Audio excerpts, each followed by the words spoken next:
श्री कृष्ण कह रहे मेरी प्राप्ति कैसे होगी, कैसे आप इस संसार में रह करके मेरी प्राप्ति करोगे, तो उसका मार्ग बताते हैं Shri Krishna. Step by step यहाँ पर श्री कृष्ण बताते हैं कि पहले क्या करना है, उसके बाद क्या करना है।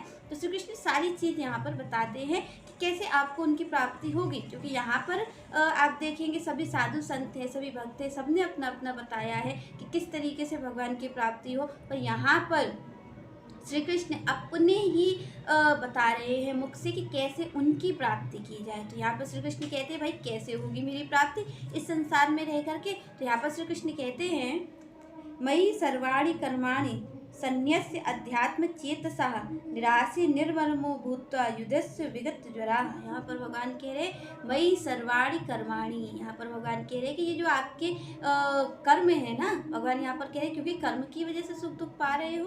तो यहाँ पर भगवान कह रहे भाई मेरे लिए भी जो आप मेरे तक पहुँचोगे ना, उसमें भी ये कर्म ही पहुँचाएगा आपको। यहाँ पर श्री कृष्ण कह रहे आप ये मत समझो कि ये सारे कर्मों को त्याग करके आप मेरी भक्ति की प्राप्ति करोगे। यहाँ पर श्री कृष्ण कह रहे हैं कि ये आपका जो कर्म है, क्योंकि कर्म ही सुख दुख का कारण बन रहा है। भगवान कह रहे कर्म ही बंधन का कारण है और कर्म ही मुक्ति का कारण है। एक कर्म आप संसार के लिए कर रहे हो तो वो बंधन का कारण है, और एक कर्म आप श्री कृष्ण के लिए कर रहे हो वो मुक्ति का कारण है। तो यहाँ पर श्री कृष्ण कहते हैं कि कैसे मुक्ति होगी, कैसे आप मुक्त हो सकते हो। तो यहाँ पर श्री कृष्ण कहते हैं कि भाई यहाँ पर आपको क्या करना है कि यहाँ पर श्री कृष्ण कहते हैं मयि सर्वाणि कर्माणि संन्यस्य अध्यात्म चेतसा। यहाँ पर भगवान कह रहे हैं कि अपने सारे कर्म भगवान कह रहे मुझे अर्पित कर दो। यहाँ पर भगवान ने क्या कहा है मयि सर्वाणि, सर्वाणि शब्द का भगवान ने यूज किया। भगवान ने ये नहीं कहा कि अच्छे कर्म के बुरे कर्म, कि ये वाला कर्म करना है ये वाला कर्म नहीं देना मुझे। भगवान कह रहे मयि सर्वाणि, भगवान ने कहा सारे कर्म जितने भी करते हो, अच्छे बुरे विचार नहीं करना है। यहाँ भगवान कह रहे सारे कर्म, क्या कह रहे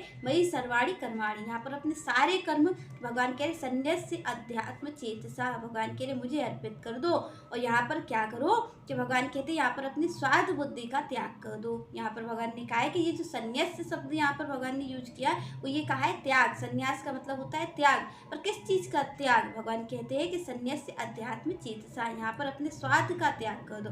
भगवान कह रहे हैं कि यहाँ पर पहला काम क्या करना है, पहला स्टेप क्या है कि आपको उनकी शरण हो जाना है, आपको सारे कर्म उनको अर्पित कर देने हैं और अपनी स्वार्थ बुद्धि का यहाँ पर त्याग कर देना है। आगे श्री कृष्ण कहते हैं निराश निर्ममो भूत्वा युद्धस्य विगत ज्वरा। भगवान कह रहे जब आप ये अपने स्वार्थ का, भगवान के लिए जो स्वामित्व की भावना है ना कि ये मैं कर रहा हूँ मैं सब चीज़ का स्वामी हूँ। भगवान कह रहे ये जो ममता है ना आपकी कि नहीं मेरा ही कार्य है, ये तो मेरे अपने घर वाले हैं। भगवान कह रहे इस ममता का त्याग करो। भगवान यहाँ पर कहते हैं इस ममता का त्याग करो, और इस ममता जो स्वामित्व की भावना है, ये जो दावा आप और हम ठोकते कि ये तो मेरा ही है, भगवान कह रहे इसका त्याग करके और युद्ध के लिए अर्जुन से भगवान यहाँ पर कह रहे हैं कि ये जो आप समझ रहे हो ना कि ये मैं कर रहा हूँ, भगवान कह रहे ये सारे कर्मों को मेरे चरण में अर्पित करके भगवान कह रहे फिर युद्ध को करो। यहाँ पर भगवान कह रहे कि जब आप सारे कर्मों को भगवान के चरण में अर्पित कर दोगे, स्वार्थ बुद्धि का त्याग कर दोगे, अपने ये जो स्वामीपन का है इसका त्याग कर दोगे, भगवान कहते फिर आप क्या करोगे, फिर आप उस युद्ध को करो। भगवान कह रहे ऐसे संसार में रहने की युक्ति है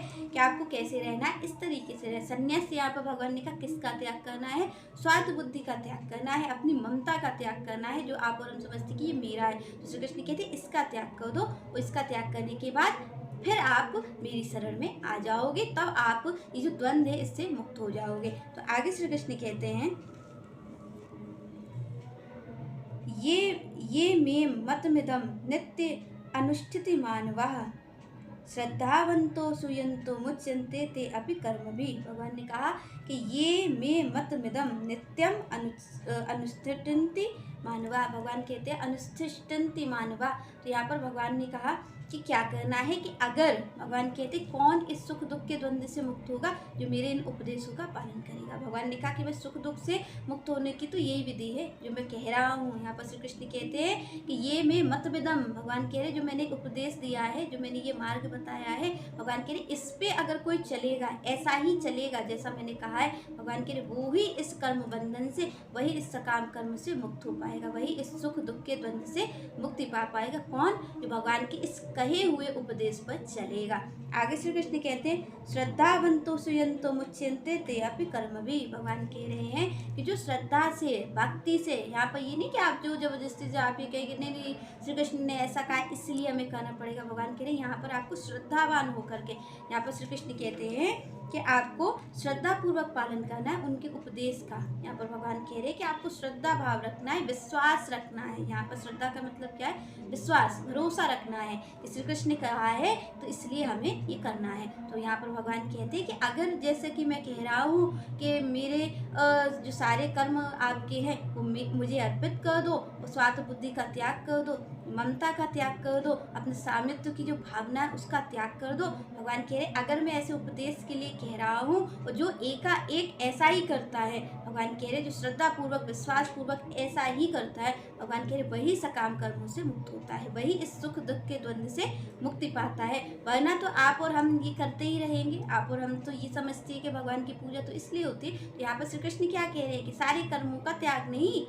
जो उसके फल की इच्छा है उसका त्याग। भगवान ने कहा स्वार्थ बुद्धि का त्याग करो। यहाँ पर श्री कृष्ण कहते हैं कि अगर कोई मेरे उपदेश का इस तरीके श्रद्धा पूर्वक पालन करता है तो भगवान कहते हैं वो सारे सकाम कर्मों से मुक्त हो जाता है, वो सारे नियमों से मुक्त हो जाता है। भगवान कह रहे फिर उसको कोई कर्म बंधन नहीं बांधता है। यहाँ पर श्री कृष्ण कह रहे फिर ऐसा नहीं होगा कि उसने ऐसा काम कर दिया है तो अब उसकी प्राप्ति। भगवान कह रहे क्योंकि देखिए भक्ति से भी अच्छे बुरे काम दोनों हो जाते हैं। तो यहाँ पर क्योंकि भगवान इसको ऐसा विवेक दे के रखते हैं कि फिर वो गलत कामों की ओर नहीं जाता। जैसे ही वो भगवान की शरणागति लेता है, भक्त भगवान की शरणागत होता है, वैसे ही भगवान उसमें ऐसा विवेक जागृत करते हैं जिसको भगवान कहते हैं बुद्धि योग। तो वो यहाँ पर ऐसा बुद्धि योग जीव को प्रदान करते हैं कि फिर उससे कोई गलत कार्य नहीं होता है, उसे उस सुख दुख के द्वंद्व में नहीं फंसना पड़ता है।